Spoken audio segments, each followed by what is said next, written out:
Первая поездка за рубеж, когда, ну, знаете, никогда нигде не был, и вдруг такая поездка, потом кап-страна в Дании. Все новое, все интересно, хотела же все узнать, где, сколько, почем. И когда у нас уже заканчивались гастроли, нам предложили остаться на какое-то время, но наше руководство, ну, с министерства тогда были, сказали, нет, ни в коем случае, надо срочно, быстро ехать. Вот сроки такие, Минск, понимаете, хотя они предлагали нам, говорить, мы будем вам оплачивать и суточные, и питание, и гостиницы, и плюс еще за концерты платить, понимаете? И вот тогда мне, вот я еще, вы знаете, вот, мне вот что было приятно, меня тогда впервые назвали белорусским Чарли Чаплином. В Дании статья даже вышла. Люди, кажется, впервые видя вот наш коллектив, и сделали вот такой комплимент именно в мою сторону. То есть мне было приятно.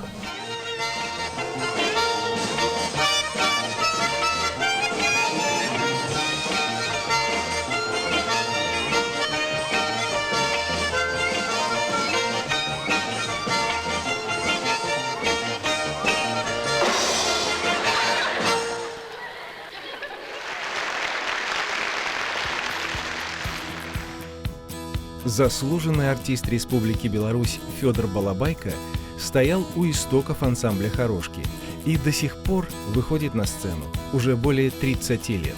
И это при том, что танцевать он начал в 18, а на профессиональную сцену вышел в 25. Случай действительно уникальный. И сегодня многие молодые позавидуют его оптимизму, его энергии, а еще умению смотреть на вещи так, чтобы видеть их светлую сторону, а грустные истории, неизбежные в судьбе каждого, поскорее забывать.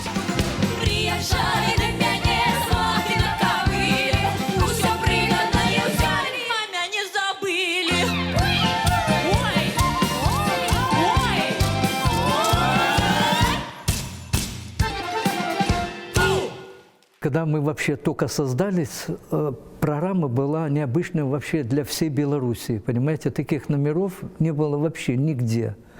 То есть с нас, ну, кажется, мы дали толчок для нового развития танца, или, ну, то есть вот такого вот плана, вот, понимаете? Именно народного плана. Нам говорили, ой, здесь уже до вас создавались коллективы, год-полтора они разваливались. Я говорю, ну что, ну, поработаем, да, нет, поеду опять на свою котельную, буду там. Так что, ну и вот видите, уже вот сколько, вот 45 лет уже.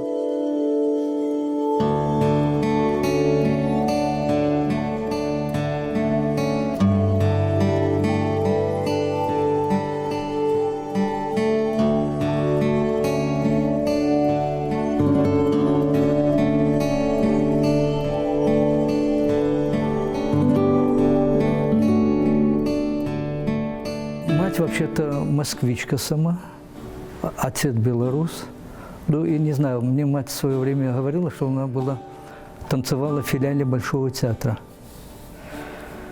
еще до войны. Но потом как-то вот так получилось, что приехала в Беларусь, вышла замуж и уже осталась здесь. Вот. Мы жили первое время в кинотеатре «Червоная зорька» в Могилеве, есть такой.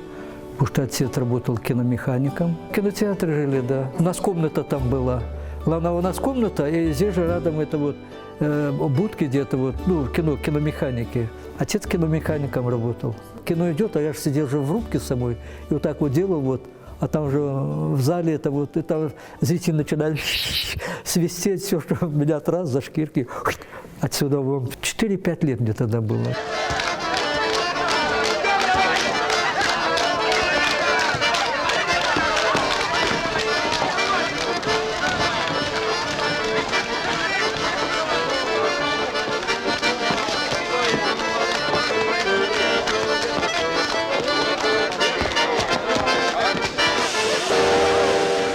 Школа, потом закончил это самое училище металлист, потом я приехал в Могилев на заводе Кирова, работал на котельной по своей специальности, слесарь контрольно-измерительных приборов и аппаратуры.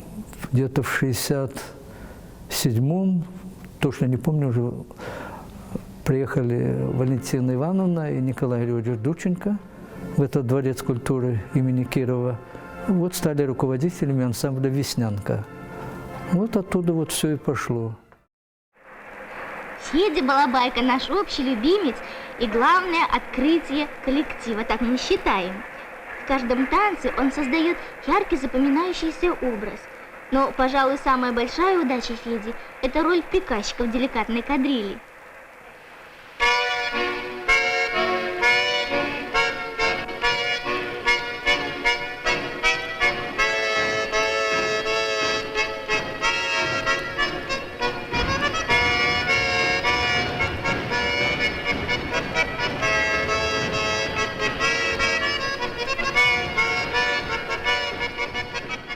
После Веснянки попал в армию, служил в Осиповиче. Да, пришел, поставили нас, кажется, новобранцев. Ну вот ты пойдешь там, это связиста, ты пойдешь туда.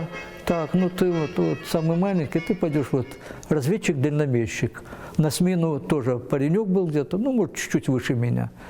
Вот, ну, узнал, что это такое. Тренога, 16 килограмм, ящик сзади где-то 36-40 килограмм.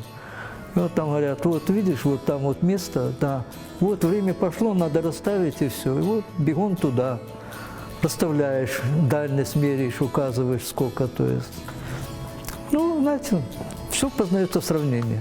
Да, было тяжело, но привык. И когда я обычно вот шел, и мне всегда там это самое, начальник разведки говорит, так, идет лучший разведчик нашей бригады.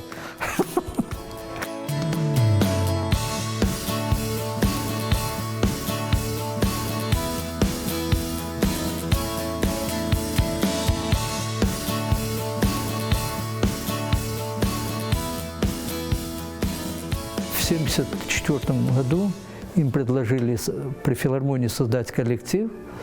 Вот, приехали, здесь конкурс был, проверялся, и где-то через месяц мне прислали телеграмму, что можешь приезжать, ты типа, взяли. Хотя решалось там буквально 2-3 голосами. То есть были за и против, то есть в основном благодаря вот Николаю Григорьевичу и Валентине Ивановне я попал вот в Хорошки. Я сам начал Веснянки с 18 лет, то есть до этого я вообще не танцевал. Я только мог там присядку делать и все, больше ничего. А в Хорошки я уже пришел, когда мне уже было 25 лет.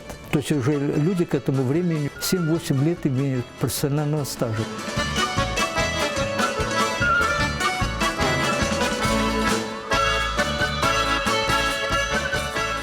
Я помню в свое время, когда мы создались, мы работали с песнярами во Дворце спорта. У них был сольный концерт, и мы там работали 2 номера – «Крутуха» и «Лянсей». И зрители вот тогда выходили и говорят, да, вот песняры и Хорошки, понимаете? То есть для них это было что-то новое по сравнению вот со… Как песняры и Хорошки, это был как эталон своего рода. Фильм «Хорошки» называется. Его сняли буквально где-то за неделю, потому что тогда что-то там торопились.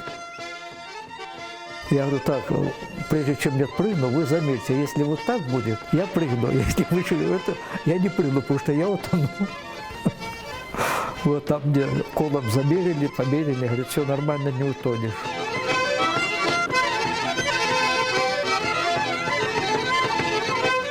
Я танцевал все такие игровые номера. Вот «Лянсей», потом «Веселуха», «Гусарики».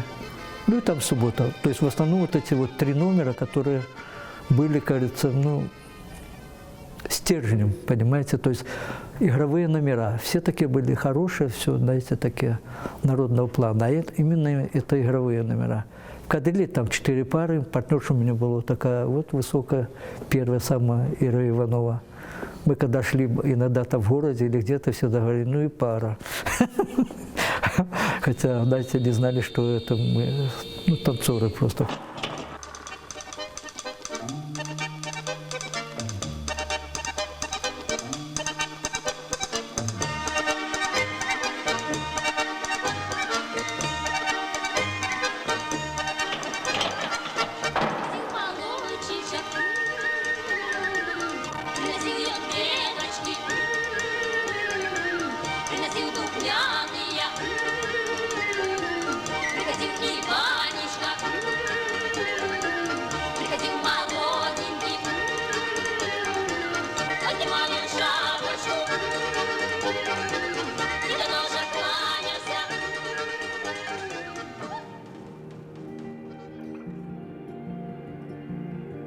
Свою любовь Федор Балабайка встретил тоже в Хорошках. Красавица Ольга была не только выше ростом, она была уже замужем.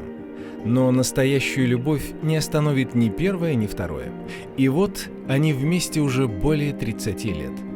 Мы как раз тогда репетировали в Доме офицеров, и вот она зашла, я тогда вот, увидел все. Знаете, как говорят, любовь с первого взгляда, все. Сколько? Года 4 продолжалось, это не сразу было все. Года 4, потому что она же замужем была. Как это в фильме, это Сережа Робинзон говорит, день-день, сын. Как-то мы работали концерт, ну и знаете, мы же тогда в свое время всех детей своих водили с собой. И тоже, ну вот ты стой здесь, чтобы никуда не выходил, все. Вот работаем в Лянсе, вот, тоже я работал, концерт, это идет медленный чай, все, раз, смотрю, он выходит. Так, дайте смотрите, я так, уйди отсюда, уберите ребенка. Знаете, по инерции уже идет, так, его раз сразу забрали. То есть хватало с детьми, не только с нашими, но и со всеми. Знаете, когда из-за кулис, из-за занавес выглядывали, занавес закрывается, они смотрят, кто там в зале, там администрация прибегает, как, уберите детей, все это, что они там, знаете, ну, да, вот он смотрел на концертах, все, и вот ему говорили, вот, будешь? Он говорит, нет, не буду. Или взяли его в Москву с собой, ему сколько было, ну, года 3, наверное, 4, вот так, водили на Красную площадь, Вечному огню, приехали уже в Минск, привели его в садик, и вот воспитательница говорит, ну, Егор, вот ты был в Москве, вот что ты видел? Он, местечковый вальс. Все, я говорю, а Москва, Красная площадь. То есть вот ребенок запомнил только вот концерты, вот местечковый вальс. Все.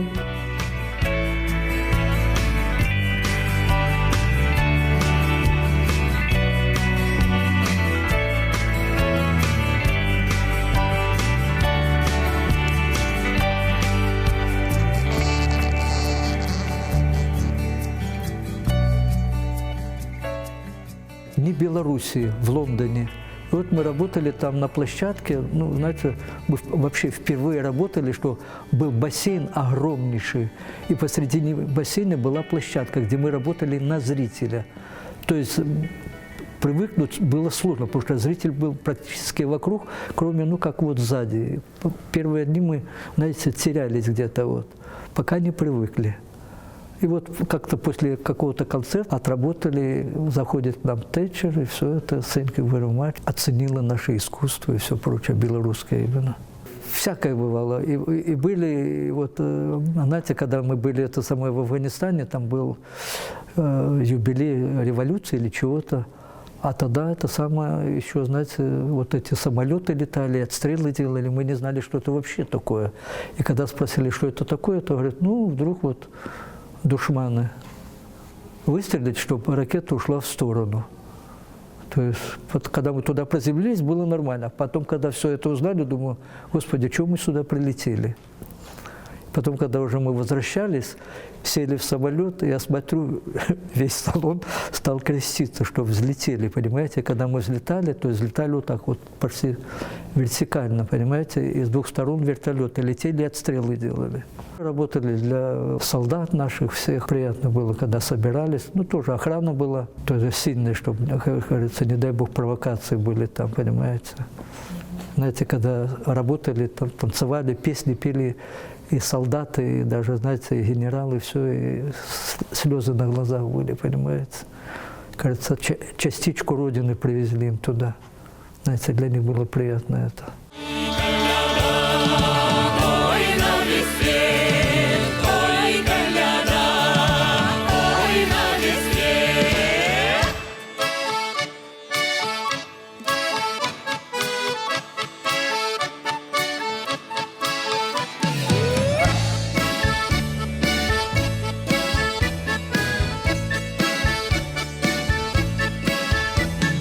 Если сейчас меньше выездов, то когда был Союз, мы тогда в год давали по 120-150 концертов в год. То есть мы в Минске были, ну, от силы 2-3 месяца. Все остальное это у нас гастроли были. На гастроли по Беларуси выезжали на неделю, на 2. Когда, знаете, мы работали, они смотрели, как мы именно работаем и потеем, они говорят, детки, знаете, вот мы вроде работаем, как говорится, на земле, ну и вы же работаете, вы же так пашете, понимаете? Некоторые, знаете, думают, что это труд такой, ну, знаете, пришел, попрыгал и ушел, знаете. А это, знаете, и нервы, и пот, и кровь, и слезы, все, что хотите. Когда мы начинали, у нас все были лидеры, понимаете? Все отдавались, кажется, работе, и все, кажется, работали, не покладая, кажется, и силы, и здоровья для коллектива, чтобы коллектив существовал, и чтобы мы работали, понимаете? То есть на то время тогда именно вот в коллективе собрались фанаты, понимаете? Знаете, как нам говорили, говорит, нам денег не надо, нам концерты давай или работу давай, все. Тогда нам надо, чтобы работа, концерты, все.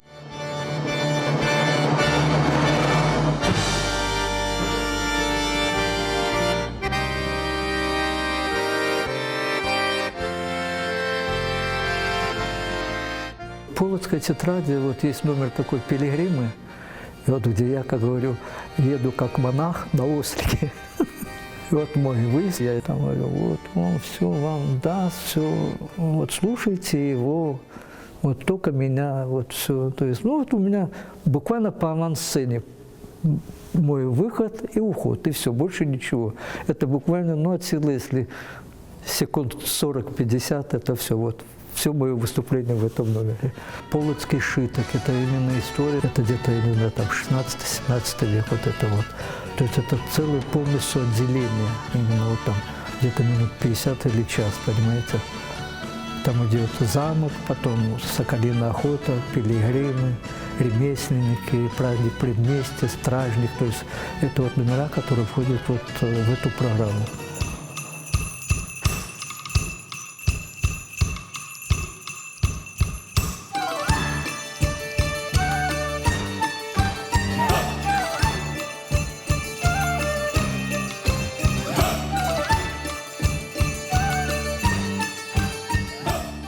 Был еще такой тоже номер, только-только начинали делать, это Юрьев конь. Я был всадником, и там сколько, раз, два, три, 6 девочек. Ну, а вначале как-то, знаете, ну, это, потом думаю, так, это же всадник, все, и, знаете, я под конец уже стал заводиться, уже, знаете, уже, знаете, такой вот должен все это, то есть, ну, вот так вот. Сам себя не заведешь, никто не заведет. Я когда вот выхожу на сцену, конкретно в этих номерах, я уже вхожу в ажиотаж, понимаете? То есть вот есть номер Пава такой, где вот я и сзади хвост. Вот такой вот они вот. Вот я когда вот работал, я вот, ну, представлял себя, кажется, это павлином, понимаете? То есть все вот как мой хвостик, там как что-то, вы понимаете? То есть, ну, знаете, это должно исходить изнутри. Понимаете, это не каждому вложишь это, понимаете? Иногда вот, ну как сейчас вот, да, вот вводим людей, вот номера, где я работал, все, я им, ну, подсказываю, говорю, ну, ребята, вы пытаетесь что-то найти сами. Я могу вам подсказать то, что как я чувствовал, но вы должны это пропустить через себя. Вот попробуй так сделать, попробуй так. Люблю того кавалера, что играет у дуду. Я с ним трохи полюблюсь, а за гусариком пойду.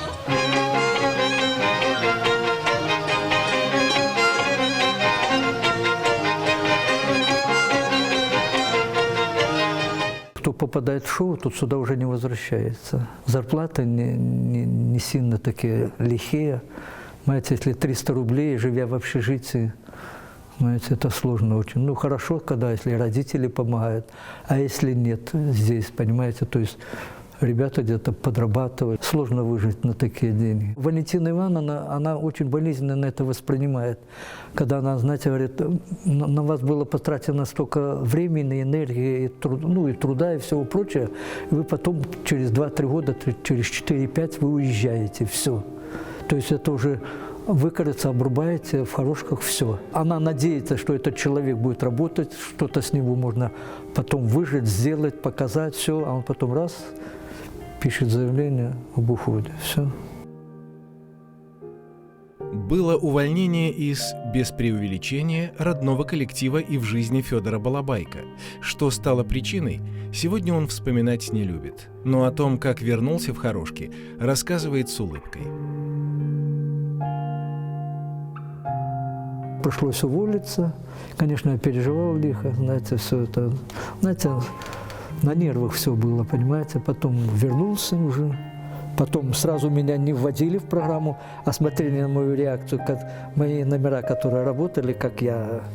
Но я сидел так, смотрел, ну, если вас так устраивает, то я ради Бога. А потом говорят, ну вот встань на свое место. Потом опять встань на свое место. То есть вот так вот, понимаете. То есть, и через это проходили. Через, как я говорю, тернии, понимаете. Все плохое стараюсь вообще забыть и простить. То, что я здесь работаю, это спасибо ей. Я все, что могу, я все делаю для людей, для коллектива. То есть, что я не могу, я не делаю.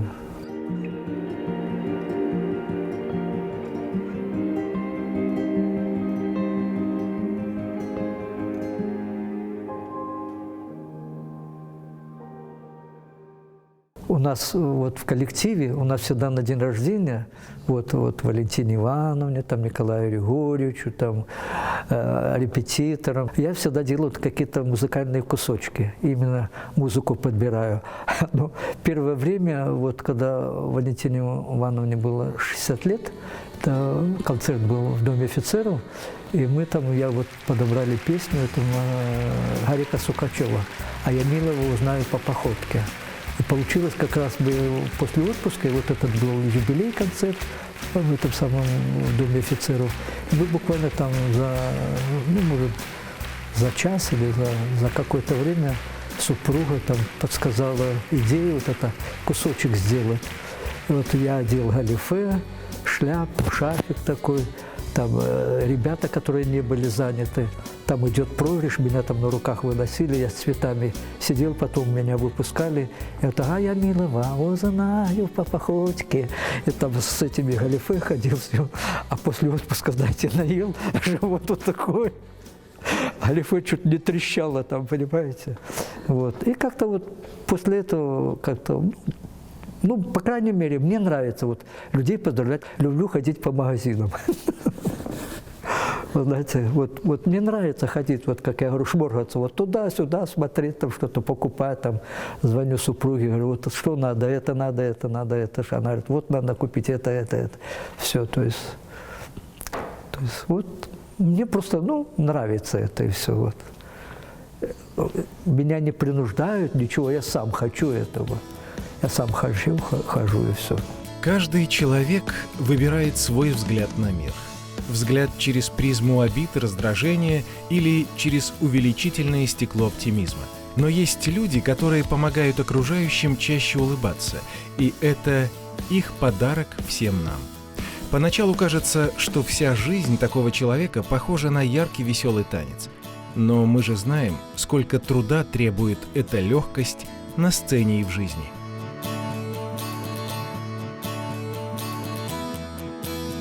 Сейчас в основном я больше времени уже репетирую.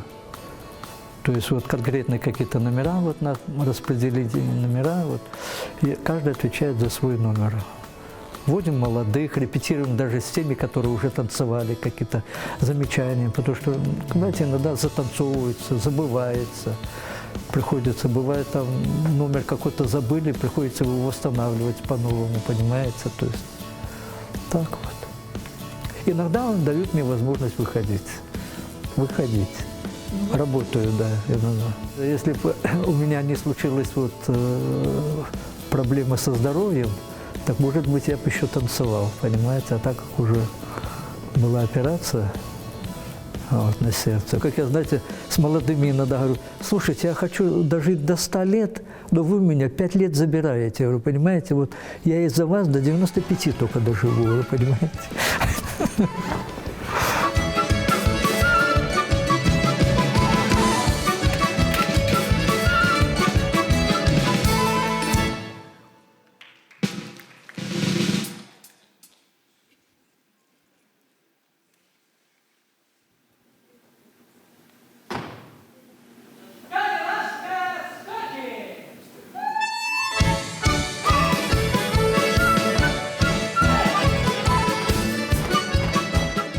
Интересно посмотреть, что будет дальше и со мной, и с коллективом.